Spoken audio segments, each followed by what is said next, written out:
বিসমিল্লাহির রহমানির রহিম। অর্থনীতি সম্মান দ্বিতীয় বর্ষ এবং মাস্টার্সের শিক্ষার্থীরা, আজকে আলোচনা করব মাইক্রো ইকোনমিক্স অর্থাৎ বেসিক অর্থনীতির রেবেল প্রেফারেন্স থিওরি মানে অগ্রাধিকার পছন্দ তত্ত্ব বা ব্যক্ত পছন্দ তত্ত্বের বিকল্প প্রভাব মানে সাবস্টিটিউশন এফেক্ট সব সময় অলওয়েজ অধনাত্মক মানে নন নেগেটিভ বা বলতে পার ঋণাত্মক অর্থাৎ নেগেটিভ হয়। অর্থাৎ আজকে আলোচনার বিষয়বস্তু হচ্ছে যে বিকল্প প্রভাব সব সময় অধনাত্মক বা ঋণাত্মক হয়। অধনাত্মকটাকে আমরা বলি নন পজিটিভ আর ঋণাত্মকটাকে বলি আমরা নেগেটিভ হয়। এই প্রশ্নটা খুবই গুরুত্বপূর্ণ। এটা বিভিন্নভাবে এটা প্রমাণ করা যায়। এটা স্লাটস্কির ইকুয়েশন হতে প্রমাণ করা যায়, এটা নিরপেক্ষ রেখা তত্ত্ব হতেও কি করা যায়, এটি প্রমাণ করা যায়। কিন্তু অনেক সময় উল্লেখ থাকে ব্যক্ত পছন্দ তত্ত্ব অথবা অপর নাম হচ্ছে অগ্রাধিকার পছন্দ তত্ত্ব হতে এটি প্রমাণ করতে হবে। আমরা আজকে এই বিষয়টা আলোচনা করব। তবে একটা কথা বলছি, যারা আজকে প্রথমে লেকচার দেখছো তাদেরকে বলবো যে আজকে লেকচার নাম্বার হচ্ছে কত, 4, অগ্রাধিকার পছন্দ তত্ত্বের। দয়া করে প্রথম লেকচার হতে ক্লাসগুলো দেখো, বুঝতে সুবিধা হবে। এই জন্য তোমাকে আমার প্লেলিস্টে যেতে হবে। অনার্স মাস্টার্সের উপর 600+ মানে 600-র উপরে লেকচার দেয়া আছে, ম্যাথ স্ট্যাট সব কিছু। লেকচারগুলো পেতে হলে প্লেলিস্টে যেতে হবে। প্লেলিস্টে কীভাবে যেতে হয় সিস্টেম যদি না জানো তাহলে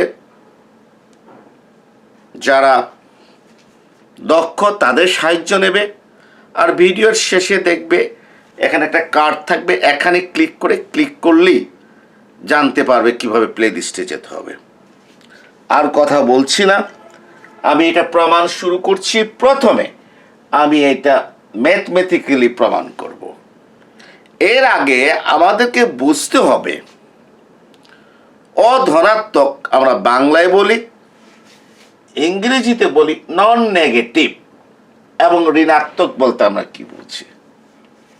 মনে করো আমি কিছু মান লিখছি 0, -1, -2, -3 ইত্যাদি ইত্যাদি। এই মানগুলোকে, এই পুরো মানগুলোকে আমরা বলি নন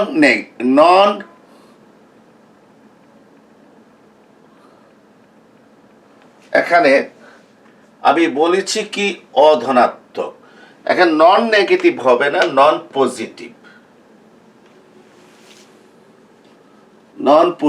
হবে।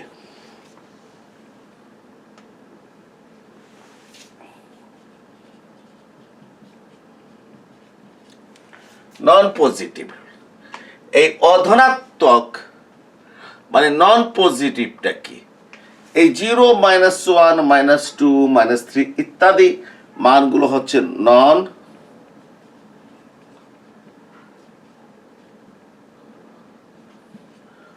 পজিটিভ। এই মানগুলো আমাদের বুঝতে একটু ইজি হবে। আগে বুঝি এই মানগুলো কি। এই মানগুলো -1 হতে -2, -3, -4, -5 এই মানগুলো কি আগে একটু বুঝি।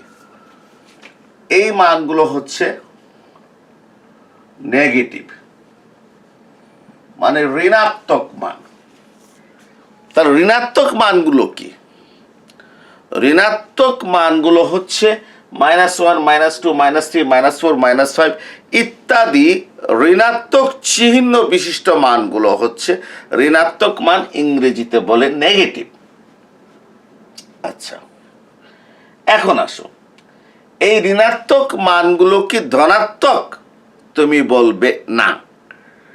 তাহলে এই -1, -2, -3 মানটা হচ্ছে অধনাত্মক, মানে নন পজিটিভ। এই যে ঋণাত্মক মানগুলো -1 থেকে যেগুলো আছে, আমি যদি প্রশ্ন করি এগুলো কি ধনাত্মক, তুই বলবে স্যার এগুলো ধনাত্মক নয়, মানে অধনাত্মক, ইংরেজিতে বলে নন পজিটিভ। ভালো কথা। আমি যদি বলি শূন্যটা কি, তুমি এটা ঋণাত্মকও বলতে পারবে না, এটাকে তুমি ধনাত্মকও বলতে পারবে না। এই শূন্য মানটা হচ্ছে আবার কি অধনাত্মক, ধনাত্মকও নয় ঋণাত্মকও নয়।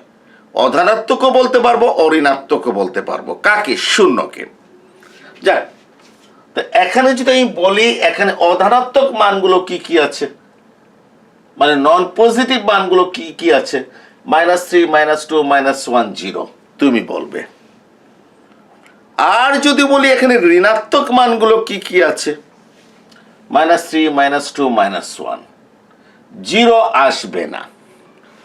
অতএব যদি কোথাও যদি আমরা বলি ঋণাত্মক মান, তুমি সাথে সাথে বুঝবে ঋণাত্মক চিহ্ন বিশিষ্ট মান, মানে -1, -2, -3, নেগেটিভ।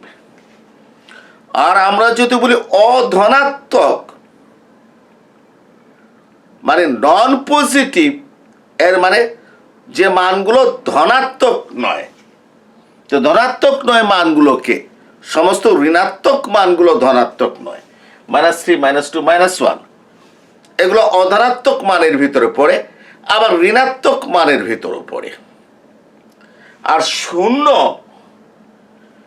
সে অধনাত্মক নন পজিটিভ মানের ভিতরে পড়ে, ঋণাত্মক মানের ভিতরে সে পড়ে না।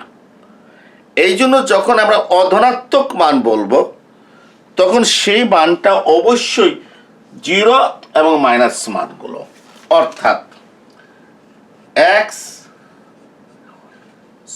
smaller than or equal to 0, মানে x এর মান 0 হতে পারে অথবা 0-র চেয়ে ছোট মাইনাস হতে পারে। এটা হচ্ছে অধনাত্মকের শর্ত। আর যদি আমি x smaller than 0 লিখি, তাহলে x এর মান 0-এর চেয়ে ছোট, মানে ঋণাত্মক মান। এটা হচ্ছে নেগেটিভ মান পাওয়ার শর্ত, নেগেটিভ মান পাওয়ার শর্ত। আর অধনাত্মক বা নন পজিটিভের ক্ষেত্রে নেগেটিভ মান স্মলার দেন 0, আর শূন্য মানটাও রয়েছে ইকুয়াল টু 0।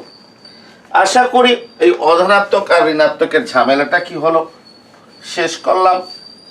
অধনাত্মক মানে নন পজিটিভ আমাদের অনেক কাজে লাগে। এখন আসো প্রিয় শিক্ষার্থীরা, দুটো সংমিশ্রণের কথা বলছি।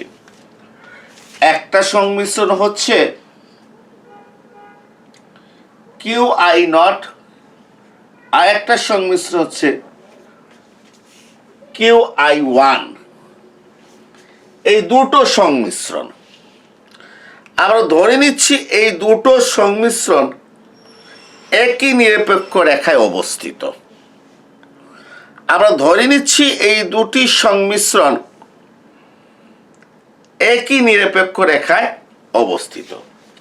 তাহলে আমি ডেফিনেটলি বলতে পারবো একজন ভোক্তা Q0 সংমিশ্রণ এবং Q1 সংমিশ্রণের মধ্যে নিরপেক্ষ থাকবে, নিরপেক্ষ থাকবে।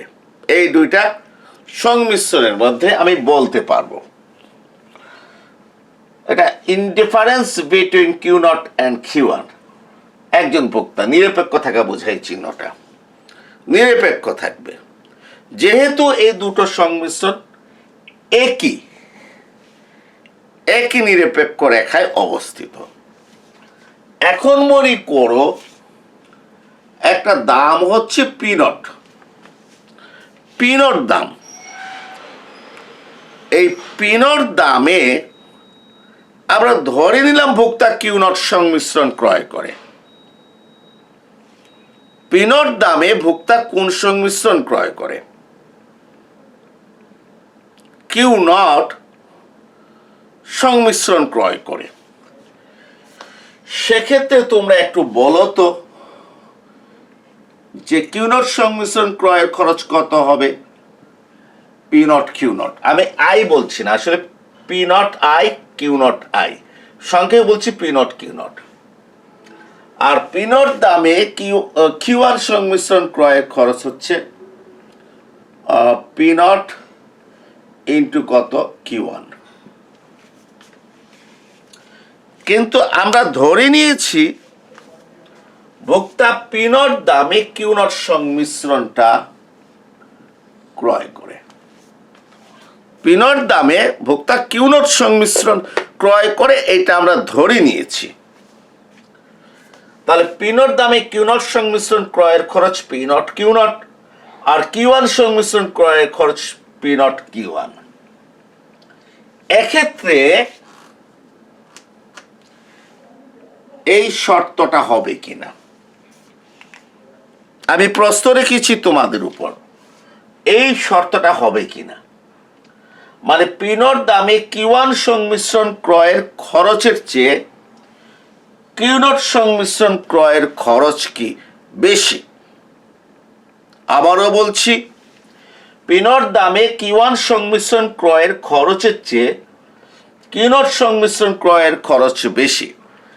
যদি আমি গ্রেটার দেন লিখি, এটা হবে কিনা? উত্তর হচ্ছে এটি হবে না, এটি হবে না। কেন হবে না?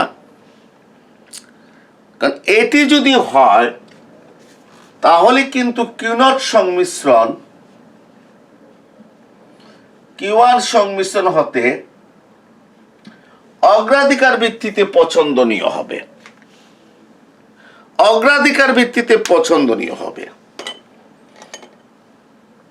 কেন অগ্রাধিকার ভিত্তিতে পছন্দনীয় হবে? উত্তর একেবারেই সহজ। কারণ পি নট দামে কিউ নট সংমিশ্রণ ক্রয়ের যে খরচ, মনে করো 5,000 টাকা, সেটা ক্রয় না করে কিউ নট দামে পি নট দামে কিউ নট, এটা পি নট দামে কিউ ওয়ান সংমিশ্রণ ক্রয়ের খরচ বলেছিলাম যে মনে করি 5,000 টাকা, এইটার চেয়ে পি নট দামে কিউ নট সংমিশ্রণ ক্রয়ের খরচ মনে করি 7,000 টাকা বেশি হওয়া সত্ত্বেও আমি কিউ নট সংমিশ্রণ ক্রয় করেছি। তাহলে আমরা জানি অগ্রাধিকার পছন্দ তত্ত্ব অনুযায়ী আমি যদি কোনো সংমিশ্রণে যদি অন্য সংমিশ্রণ হতে বেশি খরচ করে ক্রয় করি, তাহলে এই বেশি খরচ করে ক্রয় করা সংমিশ্রণটি অগ্রাধিকার ভিত্তিতে পছন্দনীয় হয়, অর্থাৎ কিউ ওয়ান থেকে কিউ নট অগ্রাধিকার ভিত্তিতে পছন্দনীয় হবে। কিন্তু আজকের আলোচনায় শুরুতে আমরা ধরে নিয়েছি যে কিউ নট এবং কিউ ওয়ান সংমিশ্রণ একই নিরপেক্ষ রেখায় অবস্থিত, ফলে কিউ নট এবং কিউ ওয়ানের প্রতি ভোক্তা নিরপেক্ষ থাকে। তাহলে কিউ নট আর কিউ ওয়ান যেহেতু একই নিরপেক্ষ রেখা অবস্থিত, ভোক্তা যেহেতু এই দুটি সংমিশ্রণের প্রতি নিরপেক্ষ থাকে, তাহলে তো এটা হতে পারে না। আর এইটা যদি না হয় তাহলে এইটা হতে কি পারে না, এইটাও হতে পারে না। আশা করি আপনারা বুঝতে পেরেছেন। তাহলে সমাধানটা কি? সমাধানটা হচ্ছে অবশ্যই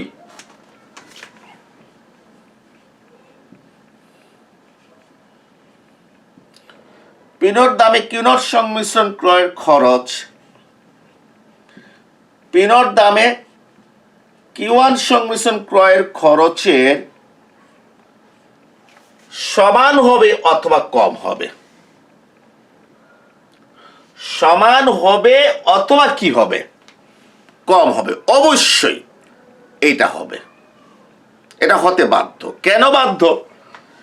যেহেতু কিউ নট এবং কিউ ওয়ান একই নিরপেক্ষ রেখা অবস্থিত, দুটোর প্রতি ভোক্তা নিরপেক্ষ থাকে, অতএব ভোক্তা পি নট দামে যখন কিউ নট সংমিশ্রণ ক্রয় করবে তা ডেফিনেটলি এই কিউ নট সংমিশ্রণ ক্রয়ের খরচটা কিউ ওয়ানের হয় সমান হবে অথবা কম হবে, হয় সমান হবে অথবা কম হবে। মনে করো এই কলমটা আর এই কলমটা দুইটা দুই ব্র্যান্ডের কলম, লক্ষ্য করেছ? দুইটা দুই ব্র্যান্ডের কি কলম দুইটা, ওকে। এখন এই দুইটা কলমের প্রতি আমি নিরপেক্ষ। এখন আমি যদি এই কলমটা যদি ক্রয় করি, তাহলে এই কলমের খরচটা অবশ্যই এই কলমের সমান হবে অথবা কম হবে। যেহেতু এই দুইটা কলমের প্রতি আমি নিরপেক্ষ, অত এই কলমের দামটা যদি 60 টাকা হয় আর এইটা যদি আমি ক্রয় করি, এইটার দাম হয় 60 টাকা হবে অথবা 60 টাকার চেয়ে কম হবে। 60 টাকার চেয়ে কখনো বেশি হবে না, কারণ যেহেতু দুটোর প্রতি নিরপেক্ষ আমি সমান তৃপ্তি দেয়, অতএব আমি এইটা যদি ক্রয় করি এইটার ক্রয়ের খরচ এই ব্র্যান্ডের কলমের সমান হবে অথবা কম হবে। আশা করি বুঝতে পেরেছ, এই শর্তটা হবে। এখন দেখো এইটাকে আমি বাম দিকে নিয়ে আসলাম, তাহলে P naught Q naught minus P naught Q one smaller than or equal to 0, smaller than or equal to কি 0। এটাকে বাম দিকে নিয়ে আসলাম, আমি পি নট কমন আনলাম,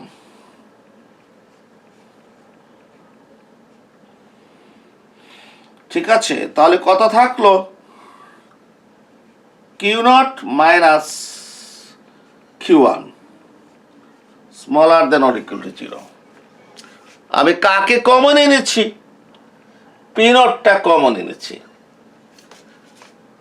তাহলে P naught common, Q naught minus Q one smaller than or equal to কত?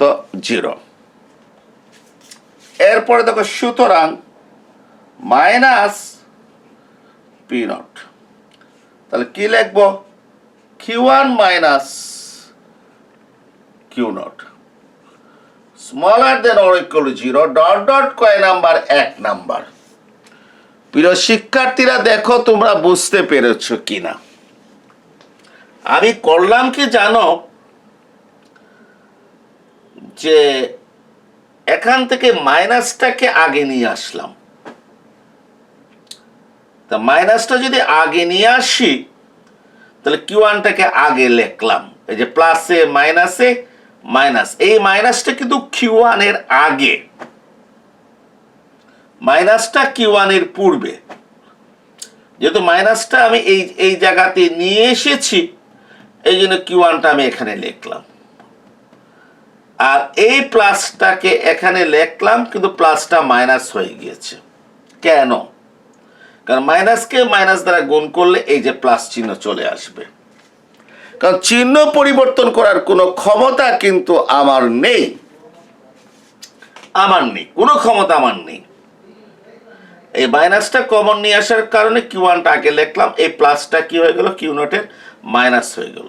গুণ দিয়ে দেখো সেম হয় কিনা। মাইনাস কিউ ওয়ান এই যে পেয়ে গেছি, মাইনাসে মাইনাসে প্লাস কিউ নট, এই যে plus Q naught, dot dot 1 number দিয়ে দিলাম। এখন আসো প্রিয় শিক্ষার্থীরা, আরেকটা জিনিস একটু মনে করি, যে ভোক্তা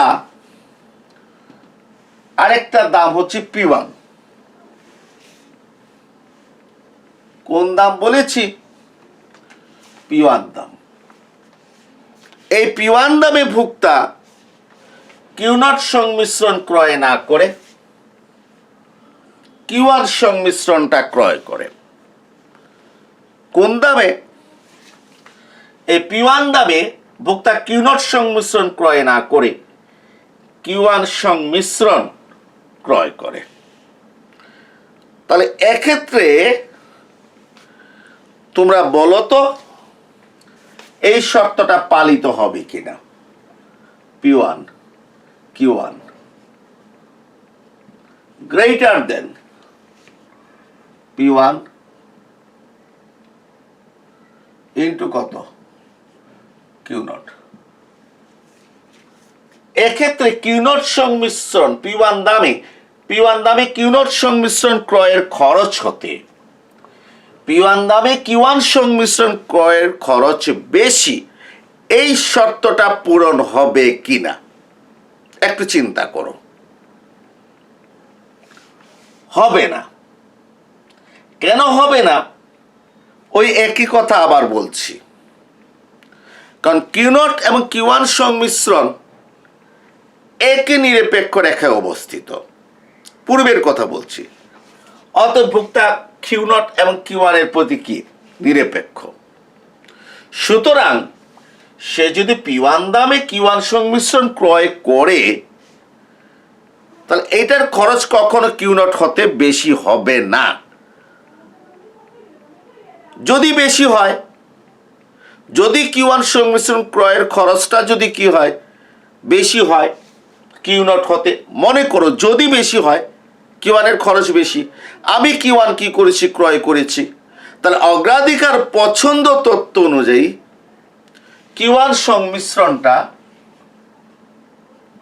Q0 সংমিশ্রণ হতে কি পছন্দনীয় হয়ে যাবে। কিন্তু এটা হওয়ার কোনো সুযোগ নাই। কেন সুযোগ নাই? কারণ Q0 আর Q1 একই নিরপেক্ষ রেখায় অবস্থান করার কারণে ভোক্তা উভয় সংমিশ্রণের প্রতি নিরপেক্ষ। আর উভয় সংমিশ্রণের প্রতি নিরপেক্ষ হলে যে সংমিশ্রণ ক্রয়ের খরচ কি বেশি, সেটা সে কখনো ক্রয় করবে না। বরং যেহেতু Q0 এবং Q1 এর প্রতি ভোক্তা নিরপেক্ষ থাকে, অতএব P1 দামে ভোক্তা যদি Q1 সংমিশ্রণ যদি ক্রয় করে, তাহলে এই Q1 সংমিশ্রণ ক্রয়ের খরচ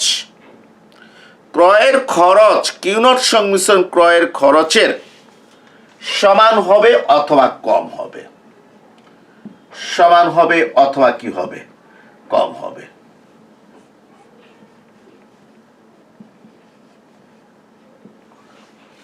অর্থাৎ P1 দামে Q0 সংমিশ্রণ ক্রয়ের খরচের সমান বা কম হবে Q1 সংমিশ্রণ ক্রয়ের খরচ। কারণ দুটোর প্রতি আমি নিরপেক্ষ, তাহলে যেটাতে খরচ কম হবে অথবা সমান হবে আমি সেটাই ক্রয় করব। মনে করো যে সিলেট থেকে ঢাকাতে গ্রিন লাইন যায় এবং শ্যামলী পরিবহন যায়, দুটোরই ভলভো বাস আছে। আমি গ্রিন লাইন বা শ্যামলী এই দুটি বাসেরকে আমি যাওয়াটাকে একই নিরপেক্ষ রেখায় অবস্থান করা বুঝি।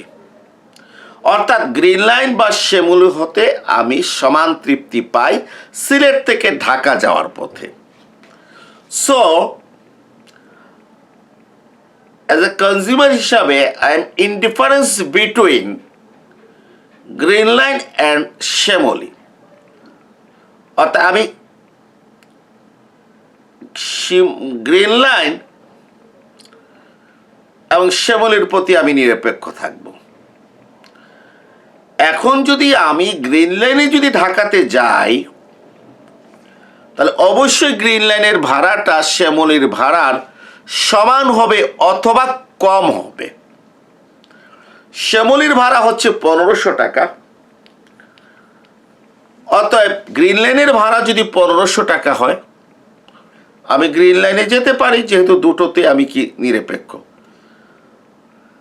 গ্রিন লাইনের ভাড়া যদি 1400 টাকা হয়, আমি তো অবশ্যই গ্রিন লাইনে যাব, কারণ শ্যামলীতে যে তৃপ্তি, গ্রিন লাইনে আমার একই তৃপ্তি, দুটোর প্রতি আমি নিরপেক্ষ, অত কম খরচ হওয়ার কারণে আমি গ্রিন লাইন যাব। এর মানে যে দুটোর প্রতি নিরপেক্ষ হলে আমি সেটি ক্রয় করব, যেটা ক্রয়ের খরচ অপরটির সমান বা কম। এখন আসো, আমি এটাকে বাম দিকে নিয়ে আসলাম। প্লাসটা এটা আগে প্লাস চিহ্ন আছে, এদিকে আসলে মাইনাস হয়ে যাবে। ওই সমান চিহ্নের ক্ষেত্রে যেভাবে কাজ করছি, অসমতা চিহ্নের ক্ষেত্রে কি করছি, আমি একইভাবে কি করছি প্রিয় শিক্ষার্থীরা, আমি একইভাবে কি করছি, আমি কাজ করছি। এখন দেখো তো, এখানে P1টা কমন নিয়ে আসলাম। আসলে P1 I1 হলে প্রথম দ্রব্যের দাম, I2 হলে দ্বিতীয় দ্রব্যের দাম। ও, এখানে তো একটা জিনিস লিখি নাই, smaller than or equal to কত, 0। এটা কমন নিয়ে আসলাম, আর এখানে থাকে Q1 I minus I smaller than or equal 0 dot dot কয় number, 2 number, dot dot 2 number. ঠিক আছে, জি। এখন আমি এই 1 নাম্বার, 2 নাম্বার আর 1 নাম্বার কি করব, যোগ করব। 2 নং এবং 1 নং কি করব, যোগ করব। যোগ করে দেখি কি হয়, 2 প্লাস কি 1।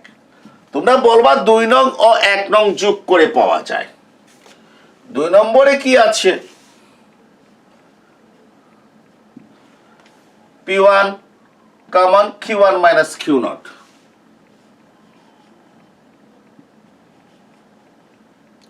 আমি Q1 মাইনাস Q0 বলছি, নিচে কিন্তু I লিখছি। এটার সাথে যোগ হবে কে, 1 নং। মাইনাসটা যোগ হলে কি থাকবে, মাইনাস চিহ্নই থাকবে, মাইনাস চিহ্ন থাকবে, মাইনাস PI নট, আর Q1 minus Q0, Q1 minus Q0। ঠিক আছে, এখন আসো, এইটার যোগফলটা কি হবে, এই 2 নাম্বার আর 1 নাম্বারের যোগফলটা কত হবে, যোগফলটা কত হবে আমরা একটু হিসাব করি। যদি এটার মান হচ্ছে ঋণাত্মক, এটারও মানও কি ঋণাত্মক, তো দুটো ঋণাত্মক মান যোগ করলে রেজাল্ট কি হবে, ঋণাত্মক, মানে স্মলার দেন 0। আবার এইটাও 0, এইটাও যদি 0 হয়, দুইটা 0 যোগ করলে রেজাল্ট কত হবে, ইকুয়াল টু 0। অর্থাৎ স্মলার দেন এবং ইকুয়াল টু 0-র কোনো পরিবর্তন হবে না। আবারও বলছি, মনে করো 2 নাম্বারে আমি স্মলার দেন 0টা ধরছি, তাহলে এই পুরো মানটা যদি স্মলার দেন 0 হয়, তাহলে শূন্যের চেয়ে ছোট মানে ঋণাত্মক মান, -5 ধরলাম। এই পুরো মানটাও যদি কি হয়, স্মলার দেন 0 হয়, ঠিক আছে, এটাও যদি কি হয়, স্মলার দেন 0 হয়, ধরলাম আরো -3 ধরলাম, তাহলে 2 আর 1 যোগ করলে কত হচ্ছে, -8, মানে কি স্মলার দেন 0। আর যদি এইটার মানও যদি 0 হয়, এইটার মানও 0 হয়, দুইটা 0 যোগ করলে কি হবে, 0 হবে, অর্থাৎ ইকুয়াল টু 0। এই ধরনের হবে, আরে মানে এখানে 0 আসবে, সরি, মানে দুইটাই যদি 0 হয়, তাহলে 0 মানে কি ইকুয়াল টু 0। এই জন্য আমি এটা লিখেছি। এখন আমি এটা মুছে ফেলবো, আমার কাজ শেষ পর্যায়ে। Substitution effect is always non positive, মানে অধনাত্মক বা নেগেটিভ, আমরা এখন প্রমাণ করব। সাধারণত প্রশ্ন আসে, দেখাও যে কি ঋণাত্মক। ওকে, এখন দেখো তো এখানে কত কমন এসেছে, Q1 মাইনাস Q0 কমন এসেছে। এটা কমন এসেছে, P1 মাইনাস P নট লিখতে হবে, P1 মাইনাস P নট লিখতে হবে। হয়েছে? তো এখন এটাকে একটু আগে লিখছি, P1 মাইনাস P নট আর Q1 মাইনাস কত Q নট। এটাকে আগে লিখলাম, এটাকে পরে লিখলাম, স্মলার দেন ইকুয়াল টু 0। ধরি P1 মাইনাস P নট সমান ডেল PI। ঠিক আছে, ডেল PI আয়তম দ্রব্যের দামের পরিবর্তন, আয়তম দ্রব্যের দামের পরিবর্তন। আর Q1 Q নট সমান কি ধরেছি, del QI।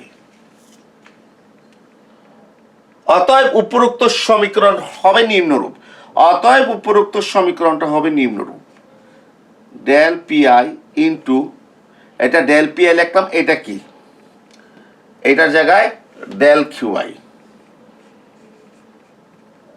Smaller than equal to 0, dot dot কয় নাম্বার, 3 নাম্বার।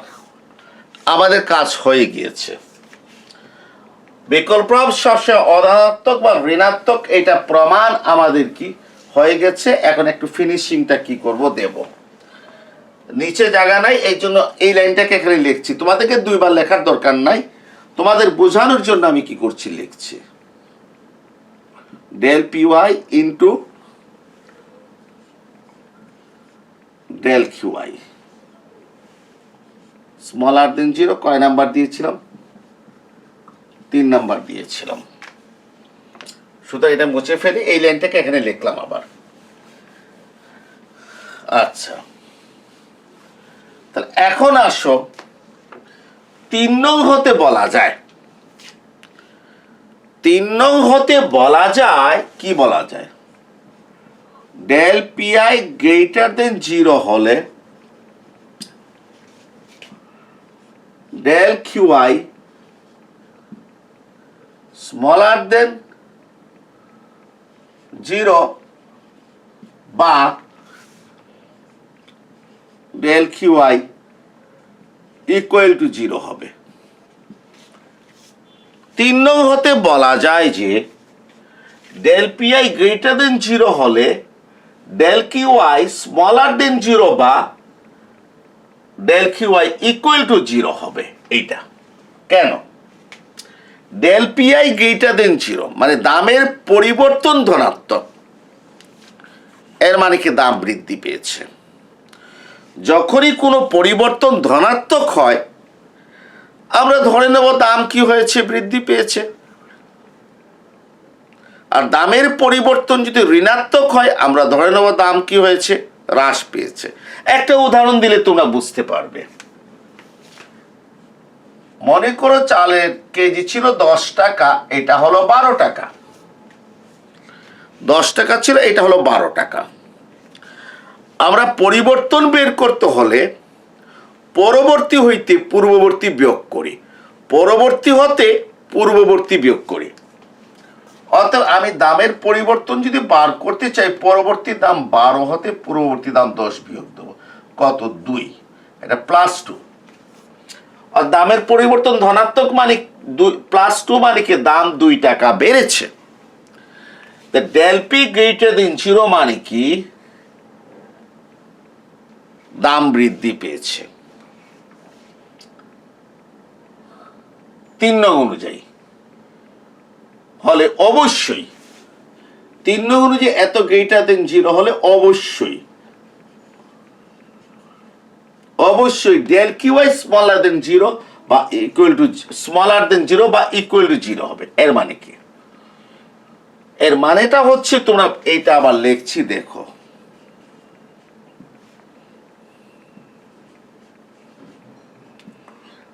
এটা যদি বৃদ্ধি পায় ডেল QI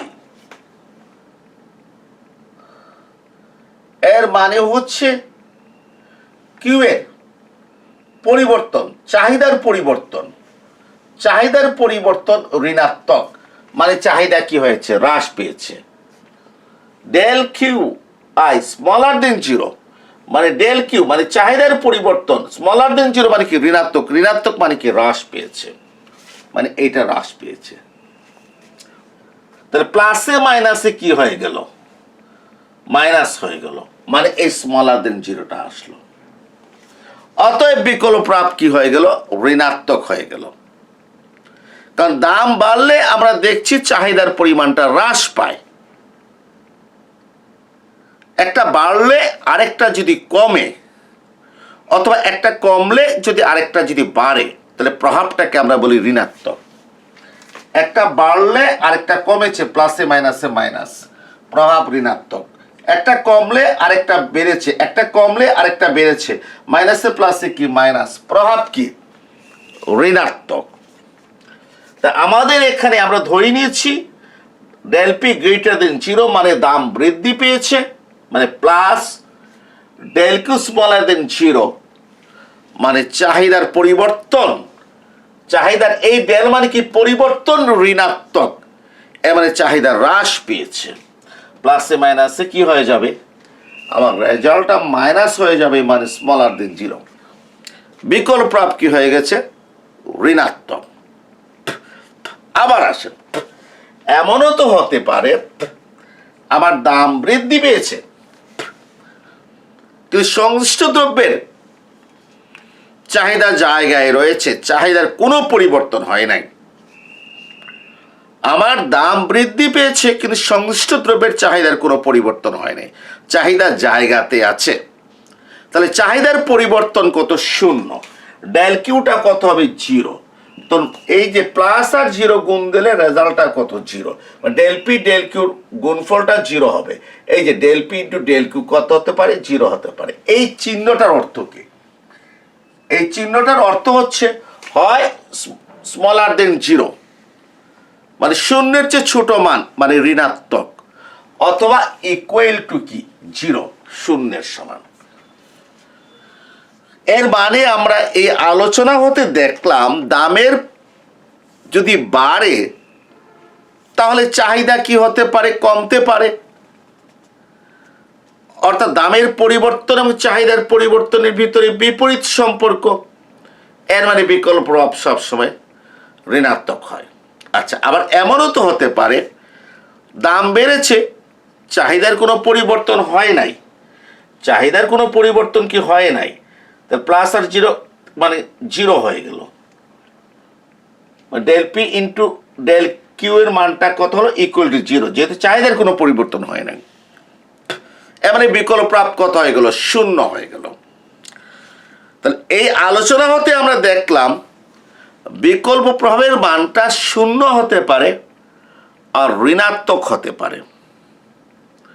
এই শূন্য এবং ঋণাত্মককে আমরা একসাথে কোন শব্দ দিয়ে প্রকাশ করতে পারি, আজকে আলোচনার শুরুতে বলেছি, সেটা হচ্ছে নন পজিটিভ। নন পজিটিভ মানে অধনাত্মক শব্দ দিয়ে প্রকাশ করতে পারি। আর সমস্ত ঋণাত্মক মানগুলো নন পজিটিভ, অধনাত্মক। শূন্য মানটাও কি নন পজিটিভ। অতএব যে আমাদের এই দুইটার গুণফল, দামের পরিবর্তন এবং চাহিদার পরিবর্তনের গুণফল হয় স্মলার দেন জিরো হবে অথবা ইকুয়াল টু জিরো হবে। স্মলার দেন জিরো হলে দাম বাড়লে চাহিদা কমবে, দাম এবং চাহিদার ভিতরে বিপরীত সম্পর্ক মানে বিকল্প প্রভাব ঋণাত্মক। আবার যদি ইকুয়াল টু জিরো হয়, দামের পরিবর্তন হলে চাহিদার কোনো পরিবর্তন হয় নাই মানে বিকল্প প্রভাব শূন্য। আমরা যদি দুইটাকে একসাথে বলি তো বিকল্প প্রভাব ঋণাত্মক হতে পারে, শূন্য হতে পারে। একসাথে বললে আমরা বলবো বিকল্প প্রভাব অধনাত্মক মানে নন পজিটিভ হবে। আচ্ছা, অনেকে আমাকে আরেকটা প্রশ্ন করতে পারেন, স্যার আপনি তো বলেছেন দাম বাড়ার কথা, দাম তো কমতেও পারে, অসুবিধা নাই। দাম যদি কমে দামের পরিবর্তন মাইনাস হবে। আমার দাম 10 টাকা ছিল, এটা 60 টাকা হয়ে গেছে। তার দামের পরিবর্তনটা কত? 7 মাইনাস 10, পরবর্তী হইতে পূর্ববর্তী বাদ, -3। এই দামের পরিবর্তন মাইনাস মানে স্মলার দেন 0 দেখে আমি বলতে পেরেছি আমার দাম হ্রাস পেয়েছে।